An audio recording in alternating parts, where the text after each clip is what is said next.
So typically just a few weeks after I made that Shadow Creature guide, Jagex announced and released the latest God Wars 3 boss, which is the Skilling Boss Croesus, and it drops an absolutely massive item for clues. So I wanted just to do an update video because the previous guide is still completely relevant, really, all the information, but you just want to be using the new item, so I just wanted to add it into this video and just talk a bit about it briefly.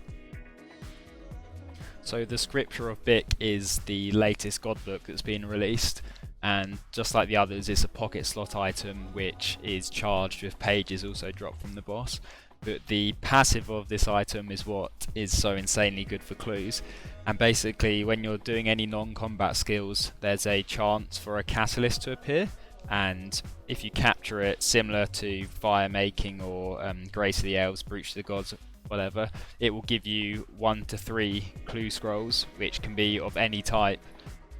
Not only does it give you the clue scrolls though, it also bypasses the soft cap that you have for collecting unopened clues, so which is 25 or 50 if you've bought the upgrade from the clue reward store.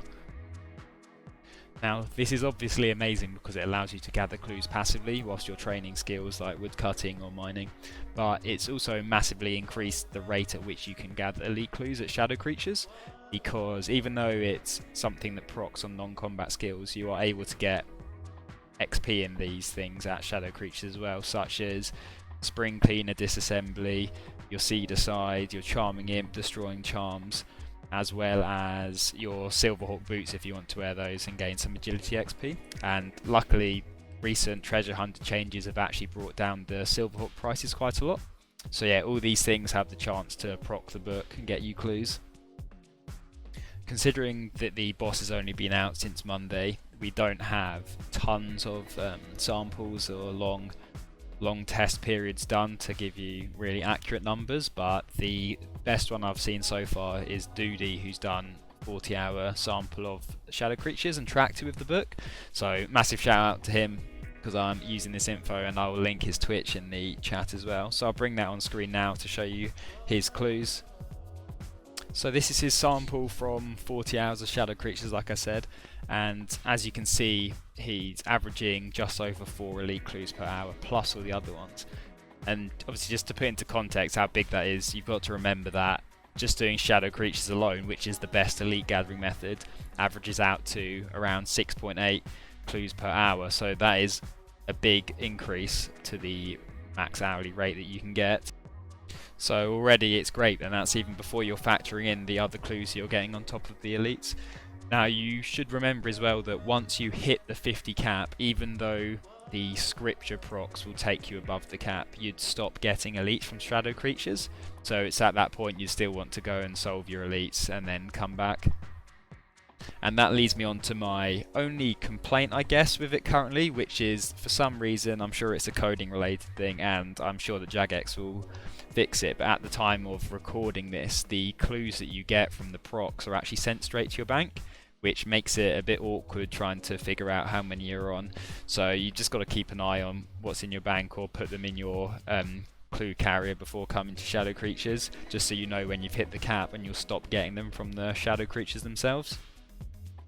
In terms of the cost of the book and how much it is to run, I bought the book for just over 500 mil, and as far as I'm aware, it's still around that price. I know it spiked to around 1 bill a couple of days after release, but has since come down a bit, and the pages are reaching 1 mil each, I think. Now, each page gives you 45 minutes of charge, and it's not my place really to say who this is worth for or if it's worth it for you. You know, everyone has different goals in the game, I guess. You know, whether it's spending as much money as possible to complete collection logs, whether it's spending as little money as possible and maximizing profits, or somewhere in between. So it's kind of up to you if you value it as being worth, but I think for pretty much everyone it is going to be. Obviously, when you're watching this video, it might be massively outdated and updates and changes might have changed the prices wildly. But again, I can't really account for that, so it's not my place to say. I just think for 90% of people, it's going to be very worth it. And just to touch on my preset quickly, I'm obviously using exactly the same setup as what I had in my previous video. I've just got the Scripture instead of the Zami book, and then I'm also using the Spirit Attraction potions because the mushroom things that appear, the sprites from the book, you've got X amount of time, I don't know, maybe like 20 seconds or something to click them, to claim them. Obviously if you're AFKing, it's quite easy to miss that, so just these pink flasks in my invent, those are the attraction potions, and they'll just instantly claim them for you, so you don't have to worry about that. I'm going to end this video here now, so I hope this information was useful, and I just wanted to give a summary about it really, because it has been such a big change to clue hunting. I felt I couldn't really ignore it, especially after I've literally just released the other shadow creature video. So yeah, you know, it wouldn't surprise me if Jagex completely changes within the next couple of weeks and this all becomes redundant, but hopefully not. So yeah, definitely recommend it, and good luck with your clues.